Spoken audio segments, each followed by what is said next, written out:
শীতের পিঠা জগতে কয়েকটি আকর্ষণীয় পিঠার ভিতরে যেটি বিশেষ সেটি হলো চিতই পিঠা। আর তার সাথে যদি হয় মজাদার কিছু ভর্তা তবে তো আর কথাই নেই। কিন্তু অনেকে ভর্তা বানানোটা ঝামেলার মনে করে, এজন্য বিকেল হলেই চলে যায় গলির মোড়ে ভর্তা চিতই খাওয়ার জন্য। তো চলুন আজকে এই ঝামেলার ভর্তাগুলো খুব সহজেই তৈরি করে ফেলি। আর যারা চিতই পিঠার রেসিপি শিখতে চান তারা ডেসক্রিপশনে থাকা লিংক থেকে শিখে নিতে পারেন। আপনারা দেখছেন ফ্লেভার জোন, আমি স্বপ্না আছি আপনাদের সাথে।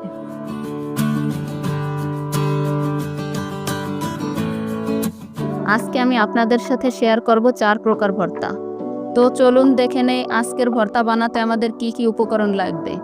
সেগুলোই আমি আপনাদের সাথে প্রথমে একে একে দেখিয়ে দিচ্ছি। শুরুতে নিয়েছি কিছু মলা মাছ শুটকি।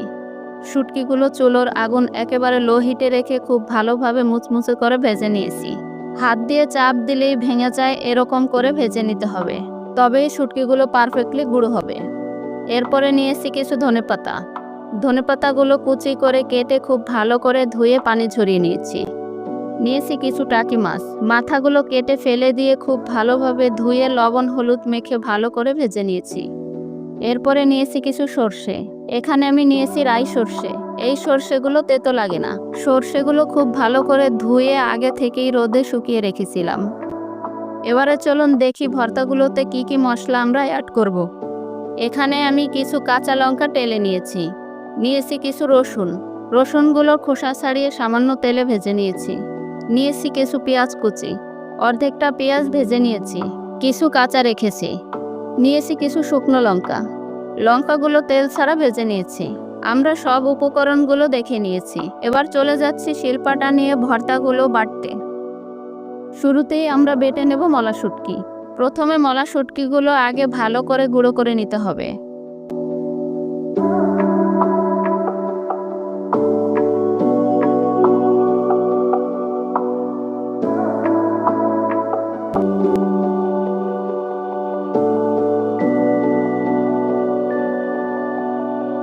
শুটকি গুঁড়ো শেষ। এবার অ্যাড করে দেব 4-5টা ভাজা শুকনো লঙ্কা। ঝালের পরিমাণটা আপনারা চাইলে কম বেশি করে নিতে পারেন। এরপরে অ্যাড করে দিচ্ছি স্বাদমতো লবণ।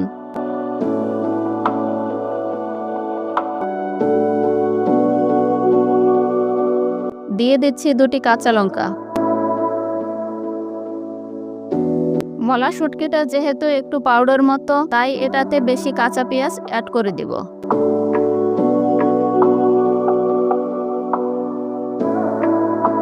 এবার অ্যাড করে দিচ্ছি কিছু রসুন।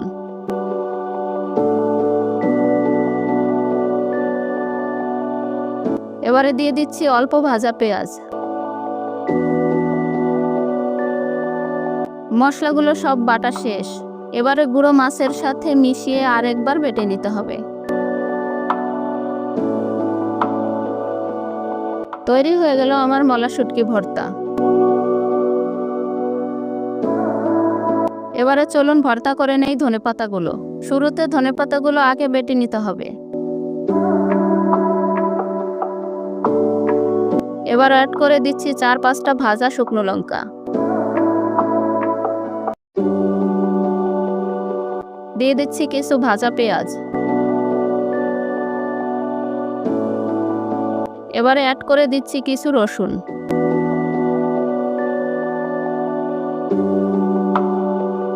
দিয়ে দিচ্ছি স্বাদমতো লবণ। মশলার সাথে ধনেপাতাগুলো আরেকবার মিশিয়ে বেটে নিতে হবে। ব্যাস তৈরি হয়ে গেল আমার ধনেপাতা ভর্তা। এবার ভর্তাটাকে হাত দিয়ে ভালো করে আরেকবার মেখে বাটিতে তুলে নিচ্ছি।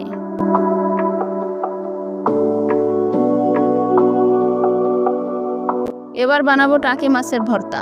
শুরুতেই মরিচগুলো গুঁড়ো করে নেব। নিয়ে নিচ্ছি 5-6টা শুকনো লঙ্কা।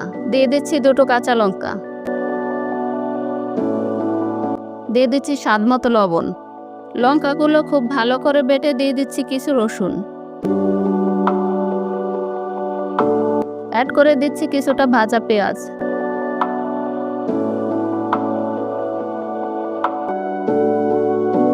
পেঁয়াজ রসুন লঙ্কা বাটা শেষ। এবার মাছগুলো থেকে কাঁটা ছাড়িয়ে নেব। এভাবে মাছগুলো থেকে ভালোভাবে কাঁটা ছাড়িয়ে নিতে হবে। কাটা ছাড়ানো শেষ হলে মাছগুলো ভালো করে বেটে নিব।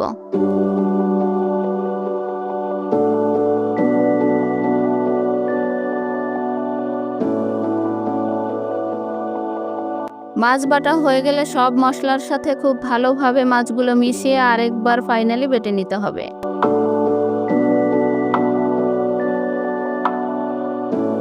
আপনারা দেখতে পাচ্ছেন আমার টাকি মাছের ভর্তা কত সুন্দর হয়েছে।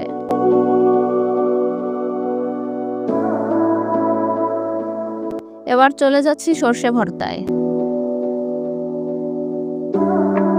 প্রথমে সর্ষেগুলো একটু সময় নিয়ে খুব ভালোভাবে বেটে নিতে হবে।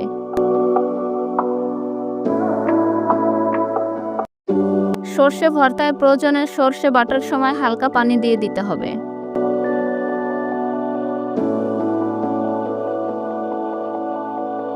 এবারে দিয়ে দিচ্ছি 4-5টা শুকনো লঙ্কা, 3টে কাঁচা লঙ্কা। লঙ্কাগুলো ভালোভাবে বেটে নিচ্ছি।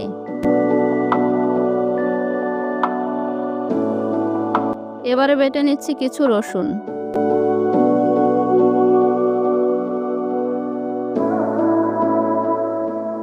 রসুন বাটা শেষ। নিয়ে নিচ্ছি কিছু ভাজা এবং কাঁচা পেঁয়াজ।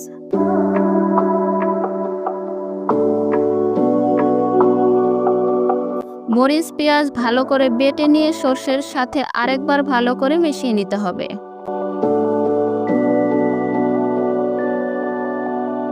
আপনারা দেখতে পাচ্ছেন আমার সর্ষে ভর্তাটা কতটা লোভনীয় হয়েছে। আমি মশলাগুলো ভালো করে টেলে নিয়েছি, কারণ টেলে নেওয়া মশলায় ভর্তা বেশি সময় সংরক্ষণ করে খাওয়া যায়। ভর্তার স্বাদও হয় দ্বিগুণ। আমি একে একে আপনাদের সাথে 4 প্রকার ভর্তা দেখিয়ে দিলাম। দেখুন আমাদের ভর্তাগুলো ফাইনালে কতটা লোভনীয় এবং সুন্দর হয়েছে। আর প্রত্যেকটা ভর্তা আমি চিতই পিঠার সাথে খাওয়ার জন্য বানিয়েছি। আমার এই ভর্তা রেসিপিটি ফলো করে বাসায় একবার ট্রাই করে দেখুন, আশা করি অনেক সুন্দর হবে। আজকের আমার ভর্তার রেসিপিটি ভালো লাগলে ভিডিওটিতে লাইক দিয়ে দিন। চ্যানেলটি এখনও যারা সাবস্ক্রাইব করেননি তারা আর দেরি না করে এরকম আরও মজার মজার রেসিপি পেতে ফ্লেভার জোন চ্যানেলটি সাবস্ক্রাইব করে পাশে থাকা বেল আইকনটি বাজিয়ে দিন, যাতে আমার ভিডিওটি সবার প্রথমে আপনার কাছে পৌঁছে যায়। আমার ভর্তার রেসিপিটি কেমন হলো কমেন্ট বক্সে জানিয়ে দিতে ভুলবেন না। আজ এ পর্যন্তই, বিদায় নিচ্ছি। আল্লাহ হাফেজ।